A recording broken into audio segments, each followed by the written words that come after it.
Welcome to the Kodak studio. My name is Josh Robertson. I work within the Chief Marketing Office. I am the Film Community Manager. Just wanted to kind of briefly run you through our working prototype here that we have this year at CES. As you may notice, a couple different things. If you were paying attention to our announcement last year, the camera is a little different than what we had brought last year in 2016. One of those things being with the newly redesigned top handle, there is a run button on the top of this handle.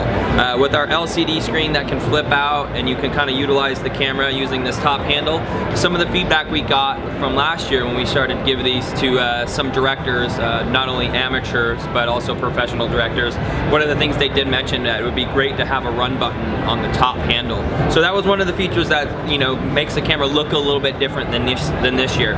One of the other features that we had last year but didn't really have it on the camera is the traditional pistol grip. Most Super 8 users are used to using this traditional pistol grip, and one of the things we definitely wanted to do for those sort of, you know, filmmakers that have that tradition and know what the tradition of Super 8 is we wanted to make sure that this was included with the camera so you could shoot in the traditional sort of Super 8 run and gun pistol grip style. The pistol grip does come off, and you are able to use and attach this to a tripod, and that's how the handle pistol grip works. This is a fully manual camera. There is no auto feature on this camera. You're controlling aperture, you're controlling focus, and you of course have the flexibility to do many different things with this, including choosing your frame rates. Currently, there's going to be 4 frame rates that come on the camera: 18 frames per second, 24 and 25 frames per second, and then 36 frames per second. Now, like I mentioned with the top handle run button and the pistol grip run button, we also have a run and function button here on the back. What that's going to allow you to do when you actually cycle through some of these settings on the camera, you are able to choose your frame rate and then choose an alternate frame rate for the function button. So you'll be able to run it at the designated frame rate you choose, and then either ramp up or ramp down depending on the alternate frame rate that you choose to set when you're choosing your settings. You will be choosing what type of film you put inside. You will be, you know, manually controlling everything about this camera. One of the other great features of this camera is the ability to use C-mount lens system. The C-mount lens system, whatever camera you have that takes a C-mount lens system, you can use those lenses and detach this and, you know, put on the own C-mount lens that you may have at home or may be able to go out there and purchase. So any of the C-mount systems or adapters for C-mount, from F-mount to C-mount, any of those would work on this camera. Some of the other flexibility and innovations on this camera is not only are you going to be able to physically control what you're actually shooting and what you expose onto the film by looking through the digital viewfinder, you will be able to actually record audio onto an SD card through an external microphone that you plug on the back. So similar to the way, you know, a person who's shooting video plugs in a external microphone to their camcorder, you can do that to this film camera as well. And of course, through the digital viewfinder, monitor the audio while you're recording.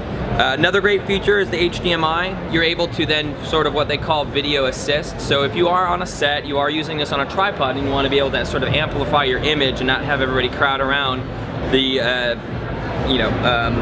digital viewfinder, you are able to plug this in and view it on a larger monitor to help you sort of in whatever you're really creating, if it happens to be in a studio with a big cast or crew. Toggle wheel has changed just a tiny little bit, allowing you to, you know, easily cycle through your functions and kind of click back to the screen to expose what you need to expose. And then of course, what everybody really loves to do is they love to run this.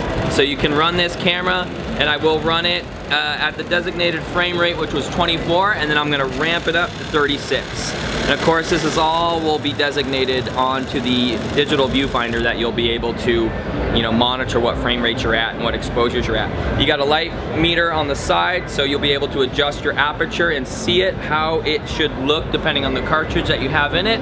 But of course, this being a manual camera, what we've been telling people is, no, even though you are able to monitor it on the LCD screen, like any good filmmaker, you're going to want to be able to take that measured reading just to make sure that you really are at the exposure that you want. But those are some of the great features of this camera. This is the white version, which is the standard version. This version will be out after our limited edition version, which will be coming out in a sort of space gray with a different perforated handle than what this one is featured. So it's a really exciting product. As a Super 8 shooter and user myself, I love the format. I can't really, you know, say enough how much I love analog technology, but this experience for a Super 8 user is unlike any other that they will ever have. And we're really excited to be able to offer that to the passionate film community that has been supporting us for years.